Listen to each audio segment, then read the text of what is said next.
প্রিয় দেশবাসী ভাই ও বোনেরা, বিদেশে অবস্থানরত বাংলাদেশি ভাই ও বোনেরা, আসসালামু আলাইকুম রহমতুল্লাহ। আশা করি আপনারা সকলেই আল্লাহর মেহেরবানিতে ভালো আছেন এবং সুস্থ আছেন। আজ আমি আপনাদের সামনে এসেছি কোনো গতানুগতিক রাজনৈতিক ভাষণ দেওয়ার জন্য নয়। আজ আমি একেবারে মনের ভেতরের কিছু কথা আপনাদের সাথে ভাগাভাগি করতে চাই, যে কথাগুলো একজন জেএনজি, একজন যুবক আর আমাদের প্রজন্ম সবার সাথে সম্পৃক্ত। একজন মুসলমানের জন্য যেমন, তেমনি আমাদের দেশের অন্য ধর্মের সকল ভাই বোনদের জন্য। প্রিয় দেশবাসী, আজ আমি এখানে যাদের কারণে কথা বলছি, সেই জুলাইয়ের মহান শহীদদের রুহের মাগফিরাত কামনা করছি। একই সাথে মহান মুক্তিযুদ্ধের শহীদদেরও গভীর শ্রদ্ধাভরে স্মরণ করছি। জুলাইয়ের রক্তক্ষয়ী সংগ্রামে এখনও বহু মানুষ আহত আছেন। আমি তাদের দ্রুত আরোগ্য ও সুস্থতা কামনা করছি। জুলাই হয়েছিল কারণ আমাদের দেশ, আমরা একত্রিত হয়েছিলাম। জুলাইতে রাস্তায় নেমেছিল আমাদের তরুণরা, রাস্তায় নেমেছিল আমাদের প্রিয় মা বোনেরা, নারীরা, রাস্তায় নেমেছিল শ্রমিক, কৃষক, সর্বস্তরের ভাইয়েরা এবং সকল মেহনতি মানুষেরা। ফেসিবাদ বিরোধী বিভিন্ন রাজনৈতিক দলের নেতাকর্মীরাও তখন আমরা একাকার হয়েছিলাম। শিক্ষক ও প্রকৌশলী, ডাক্তার সহ বিভিন্ন শ্রেণী পেশার মানুষ তখন রাস্তায় নেমে এসেছিলেন। দেশপ্রেমিক সশস্ত্র বাহিনীর সদস্যরাও সে সময় অত্যন্ত প্রশংসনীয় এবং দায়িত্বপূর্ণ ভূমিকা পালন করেছেন। আমরা জুলাই আর চাই না।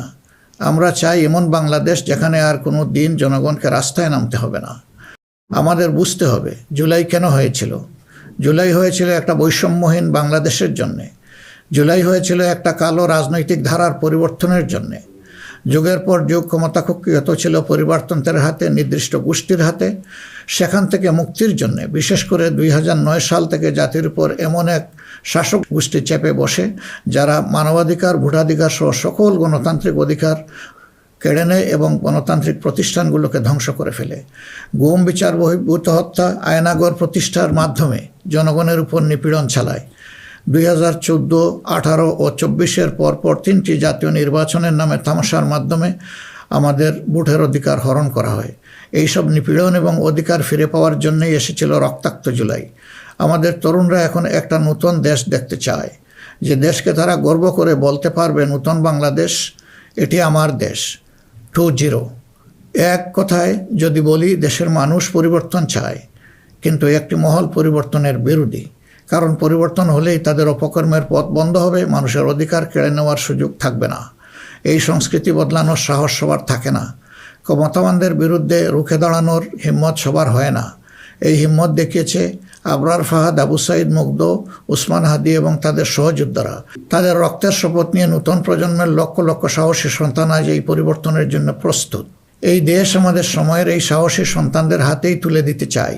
কারণ বাংলাদেশের ভবিষ্যৎ এই তরুণরাই রচনা করবে। এই তরুণরা পরিশ্রমী, তরুণরা সাহসী, তারা মেধাবী। এই তরুণরাই পরিবর্তনকে ভালোবাসে। তরুণরা নতুনকে আলিঙ্গন করে, সত্য বলতে দ্বিধাবোধ করে না, প্রযুক্তি বুঝে এবং সামনে এগিয়ে নিয়ে যেতে জানে। তারাই পারবে নতুন বাংলাদেশ গড়ে দিতে। আমরা তোমাদের হাত ধরতে চাই। জুলাইয়ের মতো কাঁধে কাঁধ মিলিয়ে দেশ গড়ার কাজে সঙ্গী হতে চাই। প্রচলিত ধারা বদলাতে চাই। দেশটা বিভেদ এবং বিভাজনের রাজনীতি থেকে মুক্ত করতে চাই। মানুষের জীবনে শান্তি ফিরে আসুক, এটি আমাদের প্রয়াস, এই আমাদের চাওয়া। সবাইকে নিয়ে ঐক্যের বাংলাদেশ গড়তে চাই। এমন বাংলাদেশ যেখানে কেবল পারিবারিক পরিচয়ে কেউ দেশের চালকের আসনে বসতে পারবে না। এমন বাংলাদেশ যেখানে রাষ্ট্র হবে সবার, সরকার হবে জনগণের। প্রিয় দেশবাসী, জনগণ চায় একটু নিরাপত্তা, সুশাসন আর ইনসাফ। তাই আগামীর বাংলাদেশকে এসব অঙ্গীকার এবং মূল্যবোধের আলোকে সাজাতে চাই। রাষ্ট্রের মৌলিক কিছু সংস্কারের লক্ষ্যে জুলাই বিপ্লব পরবর্তী সরকার কিছু পদক্ষেপ গ্রহণ করেছিল, কিন্তু তা সম্পূর্ণ বাস্তবায়িত হয়নি। এই বাস্তবায়ন সম্ভব হবে আগামীতে যে গণভোট, সেই গণভোটে আমরা যদি আমাদের মূল্যবান ভোট দিয়ে হা বলি, তাহলে সংস্কার প্রক্রিয়া তার পূর্ণতা পাবে ইনশাআল্লাহ। আমরা এই জন্যেই জনগণকে বলবো যে গণভোটে হা বলুন এবং সংস্কারতে আলিঙ্গন করুন। আমাদের সন্তানদের স্বপ্ন পূরণে আপনিও গুরুত্বপূর্ণ অংশীদার হন। নতুন বাংলাদেশের আকাঙ্ক্ষার আলোকে আমাদের পরিকল্পনা, কর্মসূচি, অঙ্গীকার আপনাদের নিকট স্পষ্ট করার চেষ্টা করেছি। বাংলাদেশে আমরাই প্রথম পলিসি সামিটের মাধ্যমে রাষ্ট্র পরিচালনার নীতি কৌশল জনগণের সামনে তুলে ধরেছি। আমাদের নির্বাচনী ইশতেহারে এর প্রতিফলন রয়েছে। এই প্রক্রিয়ায় অনেকেই আমাদেরকে সহযোগিতা করেছেন, তাদের প্রতি আমরা কৃতজ্ঞ। এছাড়াও আমরা সমাজের বিভিন্ন শ্রেণী পেশার মানুষের সাথে কথা বলেছি, বসেছি এবং তাদের মূল্যবান মতামত পরামর্শ আমরা গ্রহণ করেছি। আমরা সুযোগ পেলে মহান আল্লাহর ইচ্ছায় জনগণের ভালোবাসায় সরকার গঠন করলে প্রথম দিনে ফজরের নামাজ পড়েই আমরা আমাদের পরিকল্পনা বাস্তবায়ন শুরু করব ইনশাআল্লাহ। প্রিয় দেশবাসী, আমাদের শাসক শ্রেণী সরকারি পদে নির্বাচিত হওয়ার পর নিজেদেরকে দেশের মালিক গণ্য করেছে। ফলে রাষ্ট্রীয় সম্পদ, পদ, পদবি, নীতি, প্রতিষ্ঠান সব কিছু ব্যক্তিগত ও দলীয় স্বার্থ হাসিলের উপায় হিসাবে অন্যায়ভাবে ব্যবহার করা হয়েছে। এর ফলে চুরি ও দুর্নীতি, স্বজনপ্রীতির মাধ্যমে প্রতারিত করে জনগণের সম্পদ লুণ্ঠন করা হয়েছে। উন্নয়ন প্রকল্প ব্যক্তিগত ও দলীয় লুণ্ঠনের সিঁড়ি হিসাবে ব্যবহৃত হয়েছে। এই ব্যবস্থার অবসান ঘটানোই আমাদের প্রধান লক্ষ্য।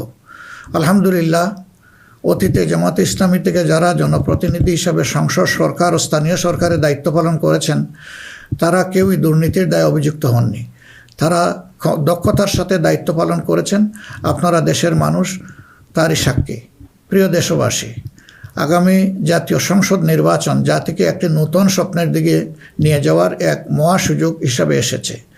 যেসব সমস্যা আমরা বিগত দিনে সমাধান করতে পারিনি, যে লুটেরা গোষ্ঠীকে আমরা নিয়ন্ত্রণ করতে পারিনি, সেসব সমস্যার সমাধান এবং লুটেরা গোষ্ঠীর নিয়ন্ত্রণের সুযোগ হচ্ছে আগামী নির্বাচন। তাই জনগণকে ঠিক করতে হবে, আমরা আমাদের নিজেদের জন্যে, আমাদের তরুণ প্রজন্মের জন্যে, আমাদের নারীদের জন্যে, বয়স্ক মানুষের জন্যে, প্রান্তিক জনপদের জন্যে, শ্রমিকের জন্যে, উদ্যোক্তাদের জন্যে কোন বাংলাদেশ চাই। আমাদেরকে প্রশ্ন করতে হবে, আমরা কি সমাজে শৃঙ্খলা প্রতিষ্ঠা করতে চাই? আমরা কি নিয়মনীতি, শান্তির রাষ্ট্র প্রতিষ্ঠা করতে চাই? আমরা কি উন্নত দেশ হতে চাই? আমরা কি শোষণ, জুলুম, দুর্নীতি, চাঁদাবাজ মুক্ত রাষ্ট্র চাই? আমাদেরকে ভাবতে হবে, আমরা কি রাষ্ট্রীয় প্রতিষ্ঠানকে জবাবদিহিতার আওতায় আনতে চাই? যোগ্যতা ও সততাকে সরকারি পদের জন্য মৌলিক শর্ত করতে চাই? আমরা কি আমাদের জাতীয় সক্ষমতা ও সৃজনশীলতা বৃদ্ধি করতে চাই? এসব বিষয়ে যদি আমরা ইতিবাচক পরিবর্তন দেখতে চাই, তাহলে আমাদেরকে আগামী নির্বাচন নিয়ে নৈতিকভাবে ভাবতে হবে। রাজনৈতিকতার ফুলঝুরির বাইরে এসে বাস্তবতার আলোকে সৎ ও দক্ষ নিষ্ঠাবান নেতৃত্ব প্রতিষ্ঠা করতে হবে। প্রিয় ভাই ও বোনেরা, আমরা আমাদের নির্বাচনী ইশতেহারে বলেছি যে আমাদের স্বপ্নের বাংলাদেশ তৈরির জন্য 5টি বিষয়ে হা এবং 5টি বিষয়ে না বলতে হবে। সততা, ঐক্য, ইনসাফ, দক্ষতা ও কর্মসংস্থানকে আমরা হা বলতে বলেছি, কারণ এসব মৌলিক শর্ত ছাড়া বৈষম্যহীন, উন্নত, নৈতিক, মানসম্পন্ন বাংলাদেশ প্রতিষ্ঠা সম্ভব নয়। পাশাপাশি দুর্নীতি, ফ্যাসিবাদ, আধিপত্যবাদ, বেকারত্ব, চাঁদাবাজিকে স্পষ্ট না করতে বলেছি। প্রিয় দেশবাসী, বাংলাদেশ আয়তনে ছোট্ট কিন্তু জনসংখ্যার দিক থেকে একটি বড় দেশ। এই জনসংখ্যাকে অনেকে সমস্যা হিসেবে বিবেচনা করলেও আমরা মনে করি এটি আল্লাহর নিয়ামত এবং এক বড় সম্পদ। তাই আমাদের জনসংখ্যাকে জনশক্তিতে রূপান্তর করতে হলে নীতি এবং নৈতিকতা ভিত্তিক রাজনীতির বিকল্প নেই। সমাজে নীতি, নৈতিকতা, শৃঙ্খলা, জবাবদিহিতা প্রতিষ্ঠা করা ছাড়া কোনো জাতি এগোতে পারেনি, আমাদের পক্ষে অসম্ভব না। যে সমাজে নারীর মর্যাদা রক্ষা করতে পারে না, সেই সমাজ কখনো সমৃদ্ধ হতে পারে না। আমরা ক্ষমতায় এলে নারীরা কেবল ঘরের ভেতরে নয়, সমাজের মূলধারার নেতৃত্বে থাকবেন সগৌরবে। কর্পোরেট জগৎ থেকে রাজনীতি, সবখানে তাদের মেধার মূল্যায়ন হবে কোনো বৈষম্য ছাড়াই। আমরা এমন এক দেশ গড়ার প্রতিশ্রুতি দিচ্ছি যেখানে কোনো মা, বোনকে, মেয়েকে নিরাপত্তাহীনতায় ভুগতে হবে না। আপনাদের অধিকার রক্ষার লড়াইয়ে আমাদের সঙ্গে হন।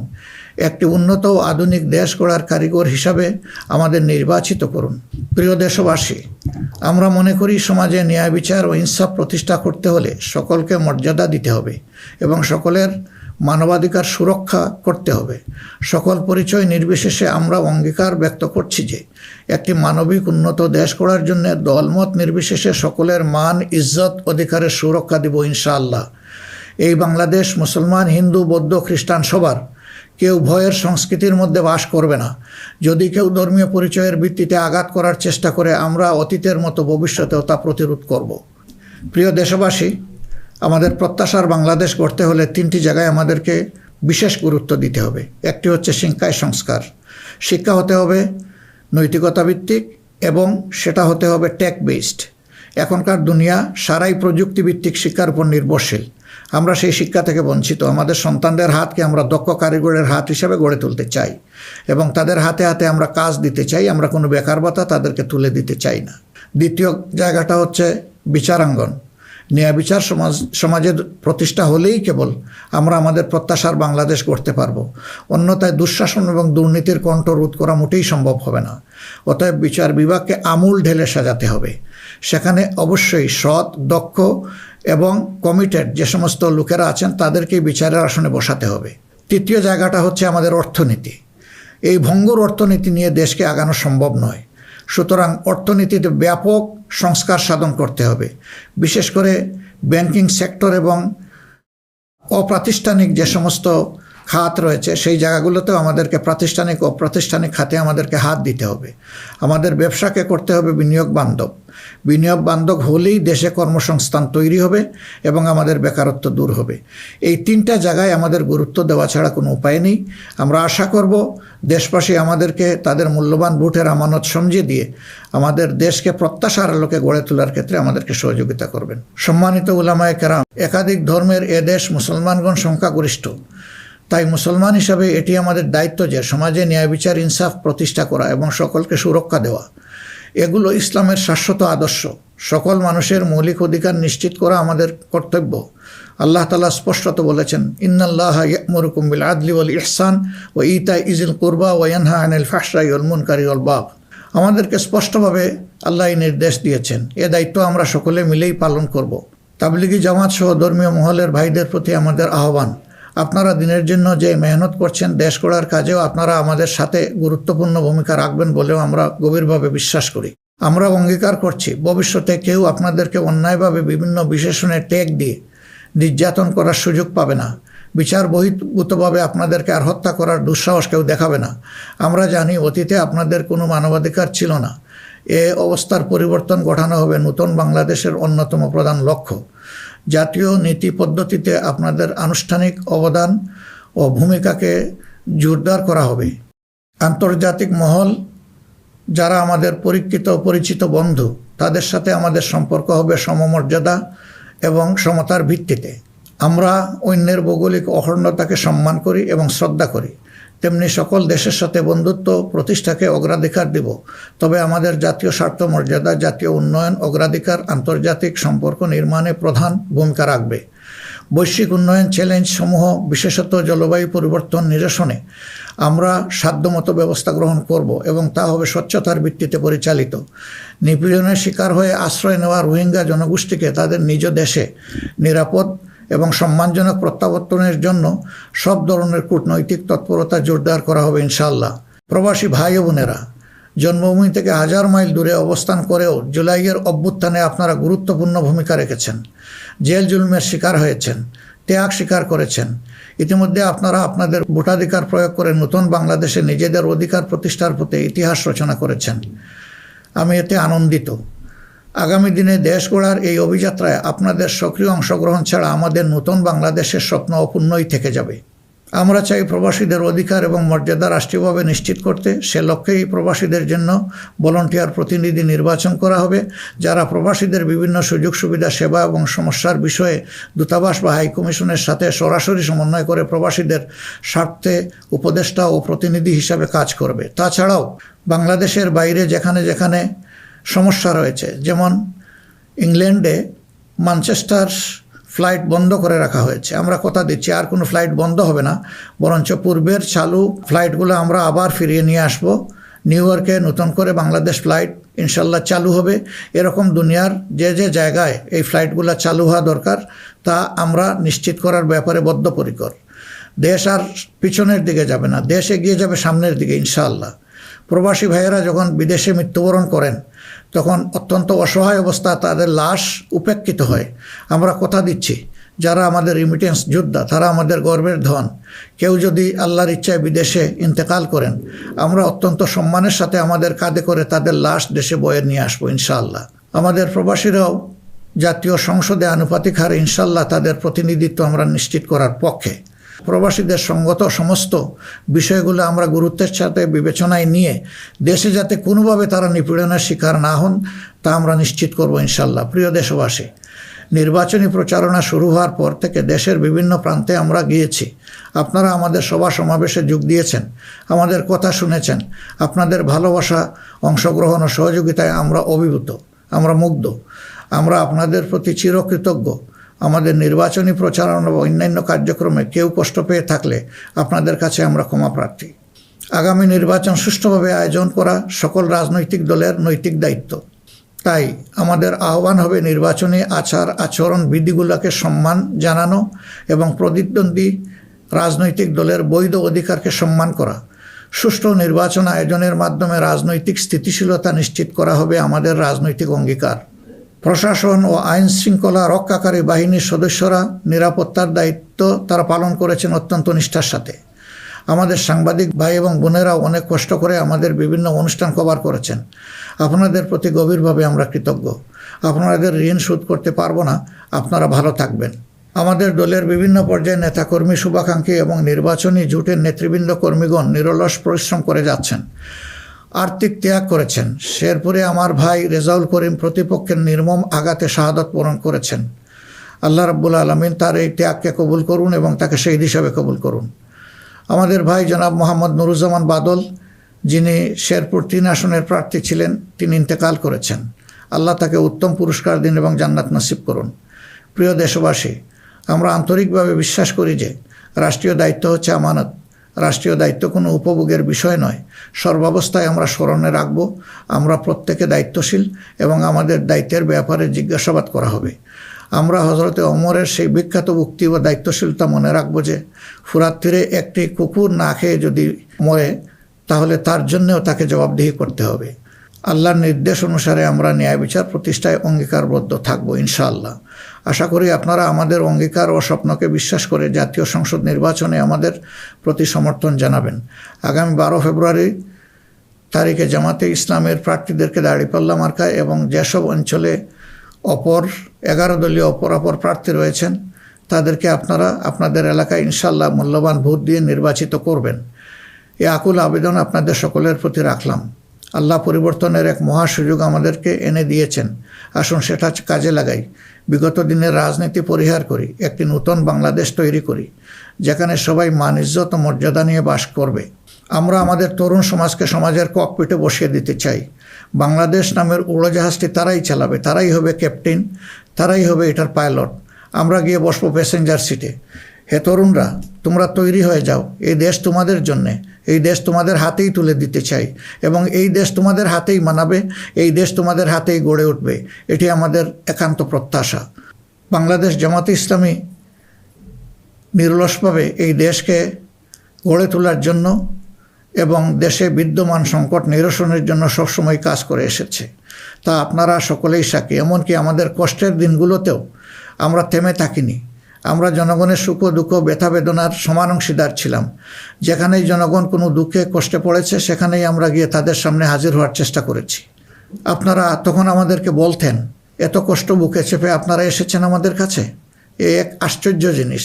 না, এটা আপনাদের কাছে আশ্চর্য হলেও আমাদের কাছে ছিল এটি আমাদের পবিত্র কর্তব্য এবং দায়িত্ব। কোনো বাধাই আমাদেরকে সেদিন টেকিয়ে রাখতে পারেনি। ইনশাআল্লাহ আগামীতেও কোনো বাধা আমাদেরকে টেকিয়ে রাখতে পারবে না। আমরা আমাদের প্রিয় জনগণের এবং আমরা বিশ্বাস করি আমাদের জনগণ আমাদেরকে ভালোবাসে।